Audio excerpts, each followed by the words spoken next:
We're going to use the periodic property of the trigonometric functions to find the exact value of part A, the cosine of 420 degrees, and part B, the sine of 9 pi over 4. Let's do the one in degrees first.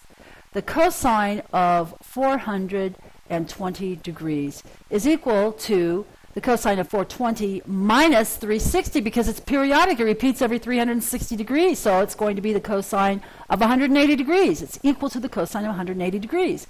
So let's draw this unit circle, 0 degrees, 90 degrees, 180 degrees, 270 degrees. And we know that at 180 degrees, which we're interested in, we have the ordered pair for that terminal point of xy equals negative 1, 0. That's our xy coordinate. We also know that the cotangent of t is equal to x according to note 152 on the unit circle. So that implies that our answer to the question, cosine of 420 degrees, turns out to be equal to negative 1. Now on the other side we have radians, the sine of 9 pi over 4. Solution, well, the sine function is periodic with a period of 2 pi, so we'll just subtract 2 pi from 9 pi over 4. Get a common denominator to do that subtraction, 9 pi over 4 minus 8 pi over 4. It leaves the sine of pi over 4. Okay, so let's think about the sine of pi over 4. Let's draw our circle, and we can put a point here at pi over 4, and we know that that corresponds to the square root of 2 over 2 for the x-coordinate, the square root of 2 over 2 for the y-coordinate. So the sine of t we know is equal to y on the circle.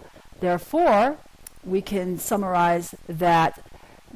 Another way of doing it, by the way, this is my favorite way, 30, 60, 90 triangle. I mean the 45, 45, 90 triangle. Much easier in my opinion. Just draw it out, label the sides, pi over 4, 90 degrees, pi over 2. And then the sine is always equal to the opposite over the hypotenuse on a right triangle. And either way, either one of these methods you use, your answer will be the same. It's going to be equal to 1 over the square root of 2, particularly if I look at the triangle because I'm doing sine opposite over hypotenuse. And I simplify that by rationalizing the denominator to get the square root of 2 over 2. So you can use either the unit circle that I've drawn with the sine t equal y, or you can use the special triangle pi over 4, pi over 4, pi over 2 triangle. Label it 1, square root of 2, and 1. And then remember the sine is the opposite over the hypotenuse.